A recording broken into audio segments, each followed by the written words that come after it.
He sat there, thinking that he could create the wheel. He made an attempt to build it, and when he tried to use it for the first time, the wheel slipped and he fell down. Men and women got together, laughing at him and saying, "You can't do this, just give up."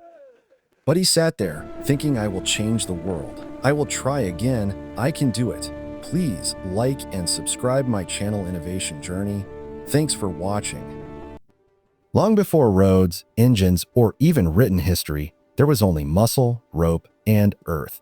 Around 3500 BCE, in the fertile lands of Mesopotamia, between the Tigris and Euphrates rivers, people lived in small mud brick settlements surrounded by farms and riverbanks. Life was productive but painfully hard. Every object had to be carried by hand or dragged across the ground. Stones for building, sacks of grain, jars of water, everything depended on human strength.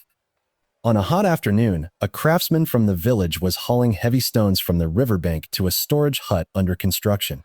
He used a flat wooden sled tied with rope, pulling it across the rough soil. The sled scraped loudly against stones, roots, and dry clumps of earth.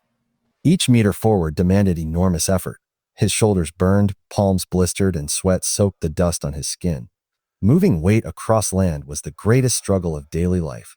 Exhausted, he stopped to rest under the shade of a tree. As he sat there catching his breath, something simple caught his eye. A cut tree trunk left behind by woodcutters lay slightly downhill. A gentle push from the wind, or perhaps a nudge from his foot, made the log roll, not slide, not scrape, roll. So he watched it travel over the same uneven ground that had just tortured him, but the log moved smoothly, almost effortlessly. It passed over small stones and bumps without resistance. For a long moment, he stared at it, fascinated. And in that quiet, sweaty, exhausted moment, a thought formed. What if heavy things didn't have to be dragged? What if they could roll? That was the birth of the idea. He began experimenting in his mind before he even stood up. He imagined placing his stone load on top of logs and letting them roll underneath. He imagined motion without scraping, effort without suffering. The next day, he tried it. He placed several round logs under the sled and pushed. The sled moved forward more easily, but the logs slipped out from underneath. It worked, but only for a short distance. He realized the logs needed to stay attached somehow. This realization led to the next breakthrough. Instead of many loose logs, what if there were two fixed round pieces attached to the sled? He started carving thick wooden slices from tree trunks, shaping them into round discs. This was not easy. Tools were primitive. Shaping a near-perfect circle required patience and repeated cutting. Many cracked, many were uneven and useless. Villagers watched him with curiosity and doubt. Some laughed at the strange round wooden pieces scattered around his hut, but he kept working. Then came the most important discovery.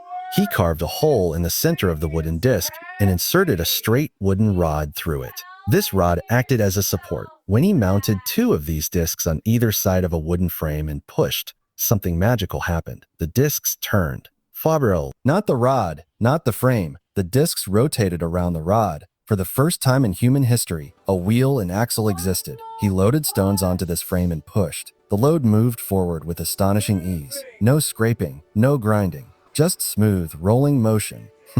People gathered around in disbelief. What once took several men to drag could now be moved by one person pushing. This was likely the first true wheel, created in Mesopotamia around 3500 BCE. Not for vehicles at first, but very soon adapted for them.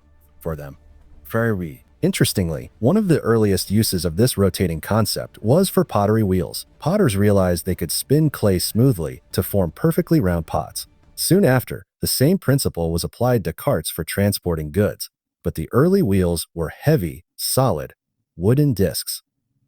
Over centuries, people improved them. They invented spoked wheels around 2000 BCE, making them lighter and faster, perfect for chariots. Later, metal rims were added for durability. Civilizations from Sumerians to Egyptians, from Greeks to Romans, refined the design. During the Industrial Revolution, wheels gained iron, then rubber. Axles gained bearings. Friction was reduced to near nothing. Eventually, wheels carried carriages, trains, bicycles, automobiles, and aircraft landing gear. Today, wheels are engineered from alloys, carbon fiber, and precision rubber compounds. capable of carrying tons at high speed over thousands of kilometers. Yet the core idea remains unchanged from that afternoon in Mesopotamia. A tired man watching a log roll across the dirt, asking a simple question born from exhaustion. Why drag when you can roll? It was born from observation, frustration, and imagination. From noticing how nature already solved the problem and daring to copy it. That single rolling log reshaped human civilization. It allowed trade across distances, agriculture on a larger scale, transportation of materials, and eventually the movement of entire societies. The wheel did not just move objects, it moved humanity forward.